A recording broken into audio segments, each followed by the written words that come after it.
de la vie. Donc déjà la respiration, ça nous amène au mouvement intérieur. Prendre conscience du mouvement intérieur. Prendre conscience de la voix qui s'en va. Ça c'est important, de voir le mouvement. Voir le mouvement sans être impliqué dans le mouvement. Touchez à rien. Observez. Vous êtes installé, vous êtes tranquille. Ici c'est assez tranquille dans la salle. Donc on peut se permettre de voir le mouvement sans être emporté par le mouvement. Donc ça c'est important de voir le mouvement de la respiration.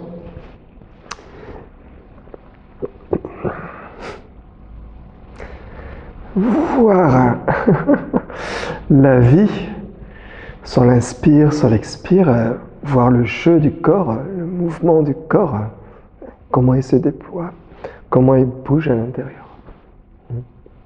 Il n'y a rien à faire. Vous n'êtes pas acteur de ça? Au moins. On commence par là. Hein? Heureusement.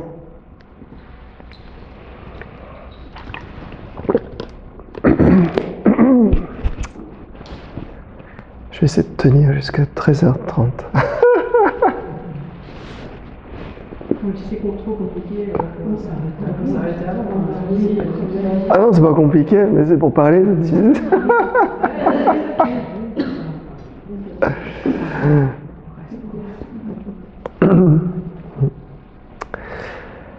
Alors, souvent dans ce mouvement, on est complètement impliqué dans le mouvement. On est emporté par le mouvement. Quand on est enfant, ça va encore. Et quand on est adulte, on dit j'ai plus le temps de rien faire, je suis débordé, la vie passe trop vite, les journées passent trop vite, le temps passe trop vite. Hein? C'est comme ce mouvement, on est emporté dedans. Donc c'est intéressant de se poser et de voir le mouvement de la vie. Ça c'est la première chose, se poser, poser, poser. Vous pouvez aussi voir le mouvement du mental. Il est toujours en action. Et souvent la réaction arrive derrière. Donc c'est-à-dire qu'on voit le mouvement du mental, il n'y a pas d'effort pour ça. On a l'impression qu'il faut un effort pour ne pas partir avec le mouvement du mental. Hein? Mais ça c'est faux.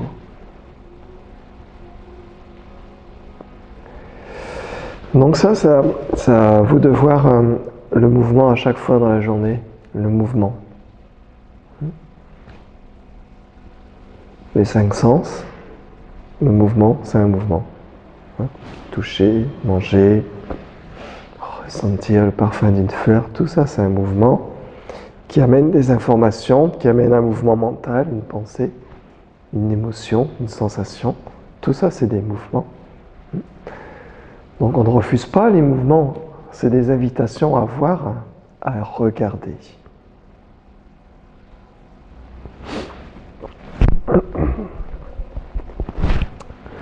Donc souvent ce qu'on cherche, c'est on essaie de trouver une stabilité dans le mouvement.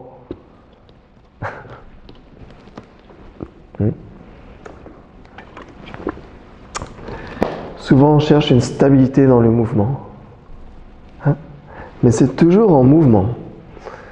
À un moment donné, on veut créer une stabilité. On veut fixer quelque chose. Par exemple, son apparence, oui. On veut fixer. On dit, il faut pas que je vieillisse. Il faut garder la même apparence. Donc le marché des cosmétiques, il se porte bien. Le marché de la chirurgie esthétique se porte bien.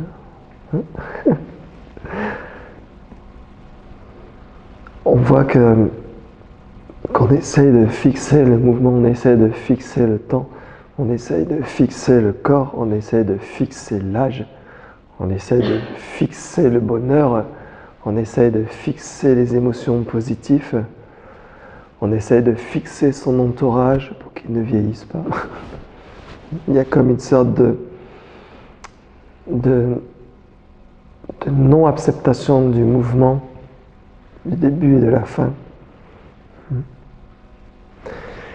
Mais imaginez si au tout début de l'humanité, les gens fixaient le mouvement et disaient « moi je ne veux pas mourir » par exemple, on ne serait pas là.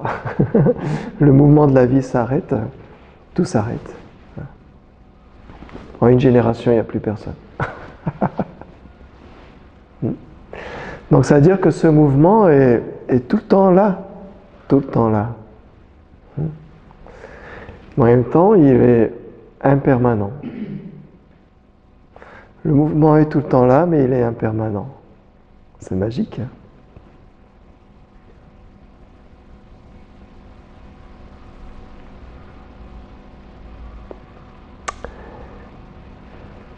Donc par exemple, le corps, si on prend le corps, des fois on veut qu'il reste comme ça. Si on est en pleine santé, par exemple, on dit maintenant c'est comme ça, je veux que ça reste comme ça. Quand on commence à voir les rides ou les trucs ou les faiblesses du corps ou tout ça, on essaie d'escalader pour continuer à que ça reste comme avant. Hein. Donc ça, c'est pas quelque chose, c'est pas une mauvaise chose, on le fait tous, plus ou moins, avec plus ou moins d'efforts. Mais ce qui est intéressant, c'est de voir que ce mouvement ne peut pas être tenu. C'est impermanent. Il est impermanent. Le corps est impermanent. Donc c'est intéressant de voir dans un premier temps l'impermanence des choses, voir le mouvement dans la méditation. Vous regardez l'inspire, elle est impermanente. Il y a un moment donné, l'expire arrive. Vous regardez l'expire, c'est impermanent. Vous restez dans la respiration carrée, c'est impermanent. C'est toujours une nouvelle inspire, une nouvelle rétention. Vous ne pouvez pas maintenir la rétention trop longtemps. Même ceux qui font les records, ils arrivent à rester très longtemps. Mais à un moment donné, il faut respirer. Donc ça, c'est le jeu de l'impermanence, c'est voir l'impermanence. Mais souvent, mentalement, on ne veut pas voir l'impermanence. On veut voir l'impermanence des choses négatives, de la maladie, des choses qui nous embêtent, du voisin chiant. Ça, on veut voir l'impermanence. Mais les êtres qu'on aime, les choses qu'on aime, les émotions qu'on aime, la santé qu'on aime, le corps qu'on aime, on voudrait qu'il soit permanent. Même de façon inconsciente, c'est un processus qui se met en route. Parce que le mental même et l'ego même veut tenir ça. Cette sorte de densité illusoire commence à tenir ça, et on essaie de garder ça. On veut que ce soit permanent. Mais on le sait de façon intrinsèque que c'est impermanent. Donc le marketing nous encourage à ça. Le marketing nous encourage à garder les choses permanentes. Donc ça, c'est une cause de souffrance.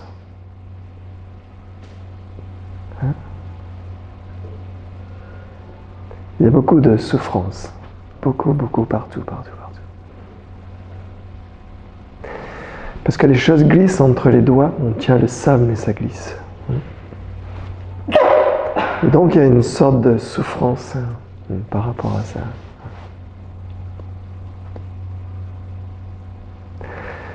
Donc dans la souffrance, à un moment donné, on peut se poser, voir la situation. Par exemple, s'il y a une souffrance, s'il y a une tristesse, se poser, voir la situation du mouvement de la tristesse, qui sera aussi impermanente, ou de la joie, qui sera aussi impermanente. Et on se pose, et on pose, et on pose, et on pose, et on pose. C'est-à-dire qu'on ne touche à rien. On ne s'identifie pas au mouvement. On voit la racine du jeu.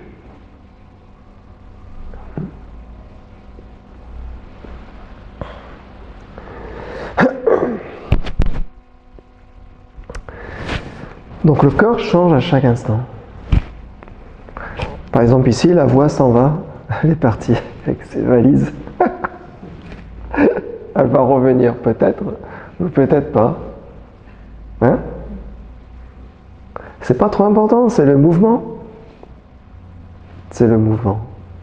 Ça, c'est la vie.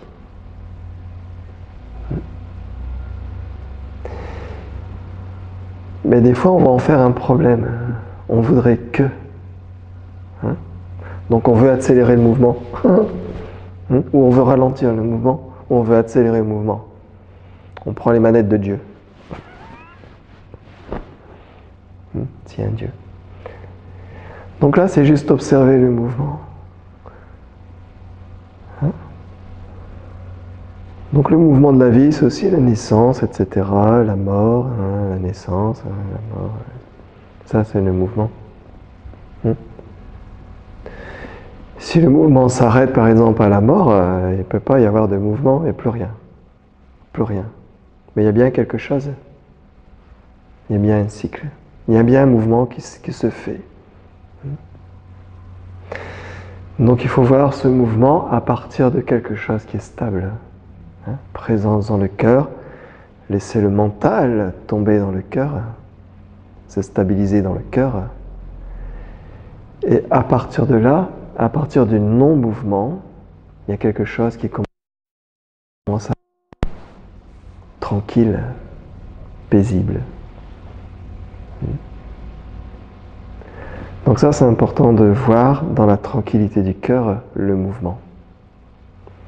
Si le mental voit le mouvement, par exemple l'écoute, par exemple les enfants qui jouent dehors, si c'est avec le mental va décortiquer, analyser et dire tiens, les enfants jouent dehors, tiens, ça me rappelle mon petit-fils ou ma petite-fille, ou quand j'étais petit, ou ceci. Et tout le film se déclenche, ou bien ils font trop de bruit, ils m'empêchent de méditer, etc., etc. Chacun aura sa version différente du bruit dans la cour de l'école. Donc ça, c'est l'écoute mentale. Ici, on parle de l'écoute, le regard intérieur, l'écoute avec le cœur. C'est-à-dire, c'est un endroit qui est stable.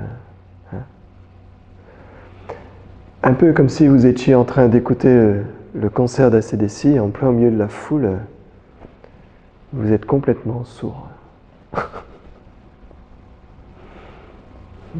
Et vous voyez autour tous les gens. Et en face, Hang In-sung. Hein?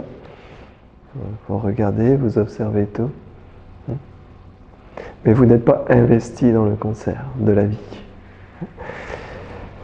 Attention, quand je dis ça, vous n'êtes pas investi. Là, je parle de l'investigation quand on est dans l'écoute, dans la méditation. Parce qu'en fait, la vie, on est la vie. Hein? On est la vie complètement. On ne peut pas être en dehors de ça, de ce mouvement-là. Mais on n'est pas le mouvement même. On est la source du mouvement. Puisqu'à un moment donné, le cœur est posé, le mental est posé dans le cœur est posé à l'intérieur de lui-même. Ça, c'est l'espace du vide. Donc ça, il faut sentir. Contempler à partir du cœur. Juste ça, rien d'autre. Ça nous amène à la présence, ça nous amène au présent.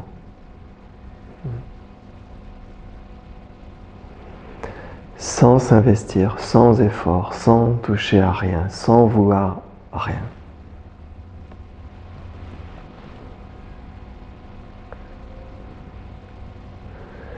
Même à partir d'un moment, l'investigation est vue, le chercheur est vu, l'investigation est vue. C'est-à-dire que la vibration devient de plus en plus fine, vibration énergétique. La méditation s'affine de plus en plus. C'est comme au départ, on regarde de très très loin et au fur et à mesure, ça s'affine, ça s'affine, ça s'affine. L'impermanence est décelée. L'impermanence du corps à chaque seconde. Ça change. L'énergie change. Même dans la journée, l'énergie change. Dans la médecine chinoise, on parle de 12 méridiens, 2 heures dans chaque méridien, l'énergie, 2 heures dans chaque méridien. Ça tourne. 5 organes, la loi d'engendrement, ça tourne. Le yin et le yang, ça tourne. Le jour et la nuit, ça tourne. Tout ça, c'est le mouvement. On n'est pas acteur de ce mouvement-là.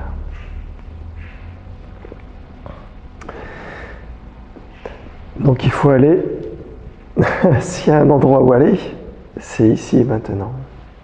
Ici et maintenant. Si vous êtes identifié au mouvement, vous êtes projeté dans le temps du mouvement, le passé et le futur. Vous êtes dans le temps du mouvement. Vous êtes identifié au mouvement. Vous êtes identifié au temps. Vous êtes identifié au corps. Vous devenez identifiable pour les autres.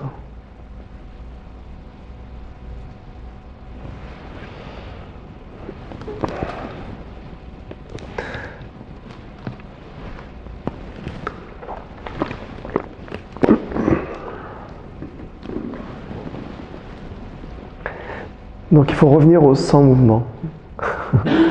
Donc pour le mental, pour la personne, c'est pas très intéressant. C'est-à-dire qu'on n'enlève pas le mouvement de la vie, on enlève les lunettes déformantes des illusions, des croyances, du samsara, de la confusion.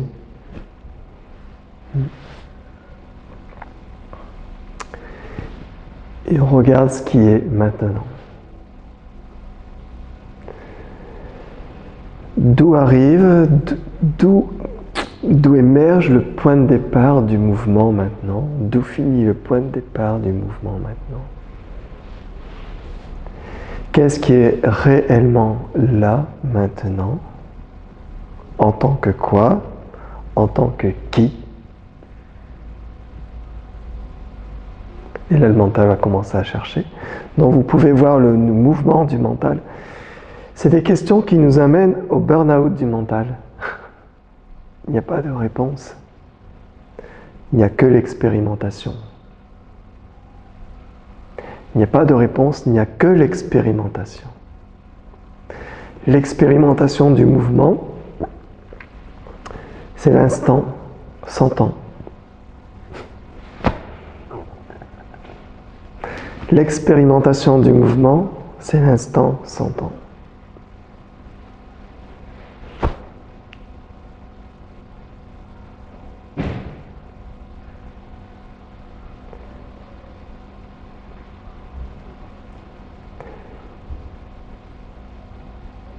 C'est-à-dire que tout, absolument tout ce qui est en mouvement maintenant n'a pas d'existence propre. C'est un mouvement.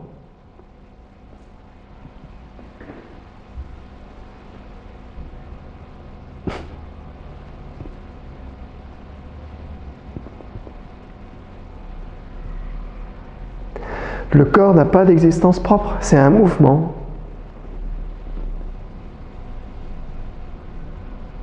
Nos histoires n'ont pas d'existence propre, c'est un mouvement.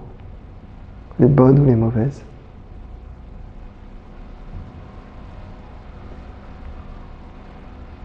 L'identité n'a pas d'existence propre, c'est un mouvement qui sera créé dans une histoire, avec une fin. C'est un mouvement. À l'intérieur de ce mouvement, on a projeté tellement de choses, tellement d'identification, tellement de réalité, mais c'est complètement erroné. Complètement erroné. Mais le mouvement est bien là.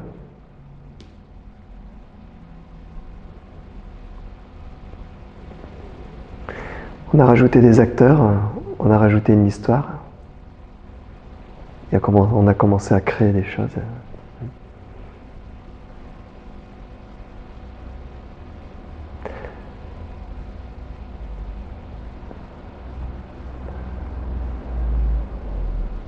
Donc là, je vous amène juste à ce que vous connaissez. C'est la nature même de ce qui est. C'est votre nature même. C'est la nature même du monde des phénomènes, du monde du mouvement, de tout ce qui émerge dans ce mouvement. On parle des vagues et de l'océan, mais souvent on est identifié à notre vague, ma vague, c'est mon mouvement, c'est ma vie.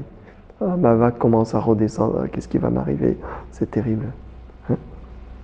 Plouf. Hein? Donc on amène simplement à ce qui est là, et ce qui est tout le temps là. Le bruit même est impermanent. Le mouvement des doigts est impermanent. La pensée qui écoute, le regard, la pensée, le mental qui commence à essayer d'analyser ce que je viens de faire est un mouvement.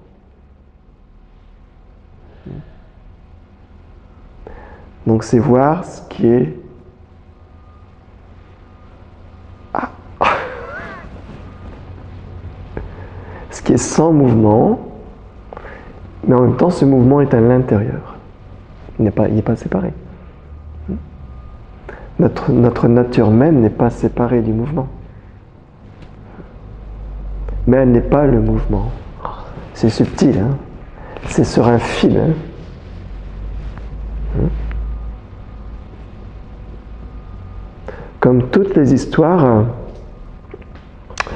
même une histoire maintenant qui vous paraît très dense, un problème, une situation, quand c'est votre histoire, ça devient comme une montagne. Hein? Si vous en parlez à une personne qui ne vous connaît pas, pour elle, c'est « ouais, ok ». Hein?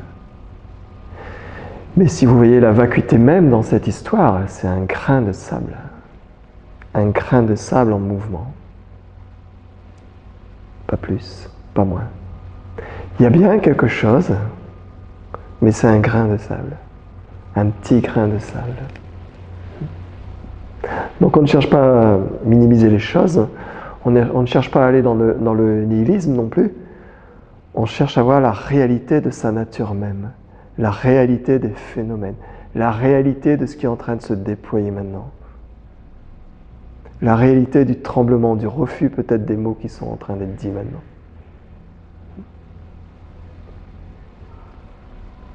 Tout le reste, c'est très très... ça n'a vraiment aucune force par rapport à l'introspection de sa nature même, l'origine même de ce qui est là maintenant, l'essence même de ce qui est là maintenant. Ça, c'est la plus belle découverte. C'est se découvrir, non pas comme on nous l'a dit, mais se découvrir dans cet instant. Qui suis-je? Qui suis-je? C'est quoi ce jeu qui est en train de se déployer? C'est quoi ce jeu? Donc on ne refuse pas la vie, au contraire. On a l'impression, les gens ont l'impression que plus ils vont aller vers ça, et plus ils vont s'enfermer, se recroqueviller sur eux-mêmes. Mais tout ça, ça fait partie des illusions complètes. Le jeu qui se recroqueville, le jeu qui n'en peut plus, le jeu qui ne comprend rien, le jeu qui dit c'est trop difficile, le jeu qui dit ah mais c'est pas la vie, ça va trop me dérouter. Tout ça, c'est complètement illusoire, complètement.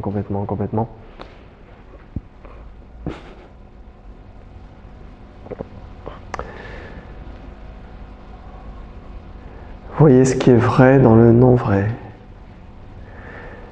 Voyez ce qui est sans mouvement dans le mouvement. Voyez la vacuité des choses dans les choses mêmes.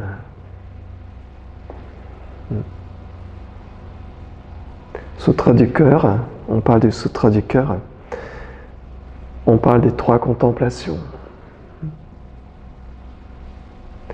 Tout se rejoint. Les maîtres chinois dans le taoïsme, les pratiquants dans le bouddhisme, dans l'Advaita, dans les maîtres yogistes, tout se rejoint, c'est la même conclusion, la même libération, mais il n'y a personne qui se libère, il faut faire attention avec ce mot-là. La même joie. C'est pas « Ah, je ne suis rien, ah zut, je n'ai pas d'histoire, rien ne m'appartient, tout est en impermanence. » Hein? Ça, c'est le jeu, l'ego, le jeu égotique. Non, au contraire, la vague tombe, rejoint l'océan. Vous n'êtes pas rien, vous êtes tout.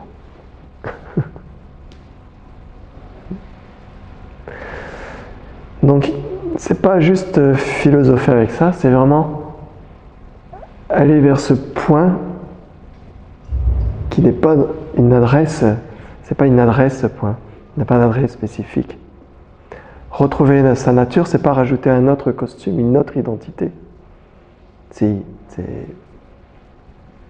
On peut pas le dire, en parler.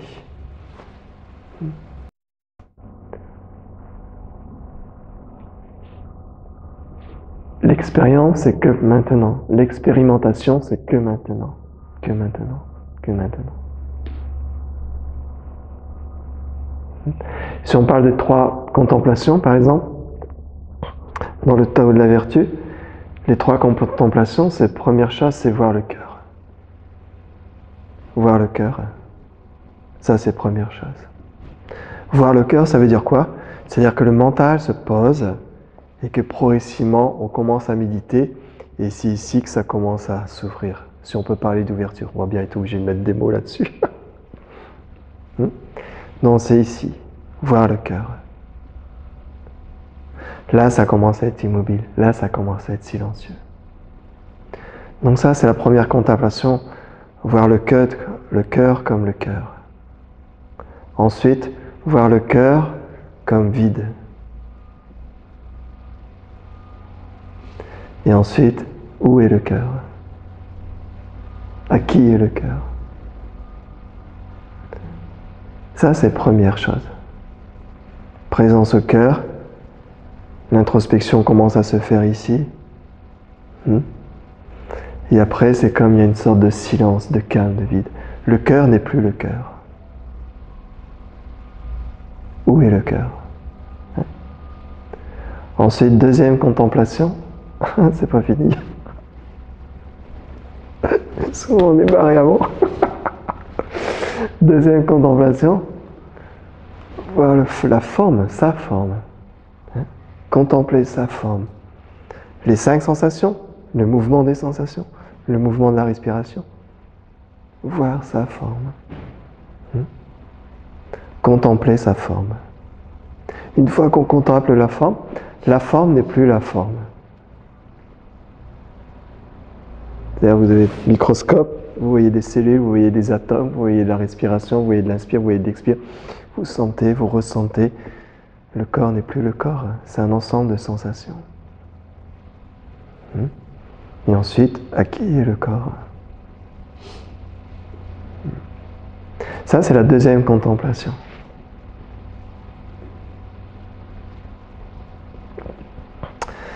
Troisième contemplation. Tout ce que je perçois, tout ce que je vois autour de moi, ça c'est le monde, l'univers. Je perçois, je contemple tout. Et progressivement, les formes ne sont plus les formes. Les couleurs ne sont plus les couleurs. Les objets ne sont plus les objets. Tout ce qui est perçu devient vide. Les formes ne sont plus les formes. Je contemple d'abord les formes. On ne peut pas dire, tiens, les formes ne sont plus les formes. Il n'y a rien. Ça, c'est du nihilisme. On n'expérimente pas, on triche. On prend un pense-bête, il n'y a rien. Non, c'est voir d'abord, voir les phénomènes, voir le mouvement, voir les formes, voir les sensations du corps, par exemple. Et sur la troisième contemplation, voir l'écoute, les enfants qui jouent, les couleurs, le chaud, le froid, le loin, le près. Et à force de contempler, vous allez voir que toujours par rapport à la première et la deuxième contemplation, le corps devient vide, les formes deviennent vides. Donc progressivement, les formes ne sont plus les formes. Les enfants qui jouent ne sont plus les enfants qui jouent. Le son que je perçois n'est pas un son que je perçois. Les couleurs ne sont pas les couleurs, etc., etc. Mais mentalement, ça devient complètement absurde.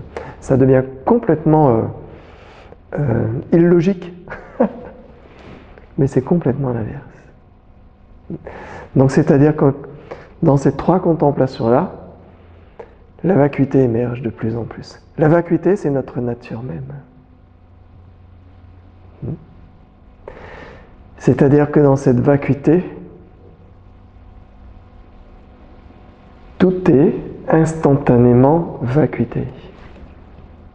Mais à travers ça, le mouvement est là, la vie est là, les sensations sont là, le corps est là. le Bruno, n'importe qui est là. Mais c'est vacuité. C'est-à-dire qu'à un moment donné, tout est en pause. C'est-à-dire que le mouvement qui semblait être là n'est plus. À partir de ce moment-là, c'est vacuité. Vacuité, vacuité, vacuité. Il n'y a pas vous et vacuité. Il n'y a personne qui expérimente la vacuité. Il n'y a que vacuité. Donc là, je vais au plus près de l'inexplicable. Hein? C'est-à-dire que chacun va raisonner à sa façon avec ces mots-là, plus ou moins empêtrés là-dedans, ou plus ou moins ouverts là-dedans. Mais encore une fois, on doit tout jeter. Les mots sont vacuités. Tout ce qui est dit là est vacuité. Il n'y a que votre nature même, la vacuité, qui peut à un moment donné valider cela. Cette validation est permanente et sans temps, sans mouvement. Toutes les peurs, notamment celle de la mort, est balayée comme un grain de sable. Sans. Donc ça, c'est important. Et à partir de cette présence, on va dire ce mot-là, ça s'approfondit. Le mystère s'approfondit. Et en même temps, la connaissance arrive en même temps. Le mystère et la connaissance, la certitude qu'on est ça, est permanente, et il y a un approfondissement vertical, permanent, permanent, permanent. Ça marche? J'ai beaucoup parlé quand même. Merci. Ça va? Donc c'est très simple.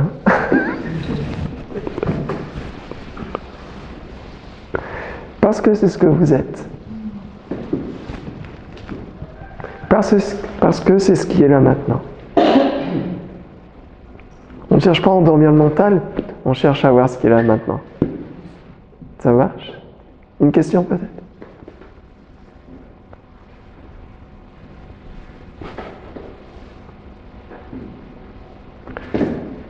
Donc, expérimentez la vie, expérimentez toutes les expériences, tant que vous ne faites pas de mal à autrui, tant que vous ne faites pas de mal à la nature. De toute façon, l'expérimentation sera toujours en harmonie complète. Hein? C'est souvent le mental qui est en désharmonie, comme la politique. Toujours en division. En division. Ici, c'est l'unité. Le cœur, c'est l'unité.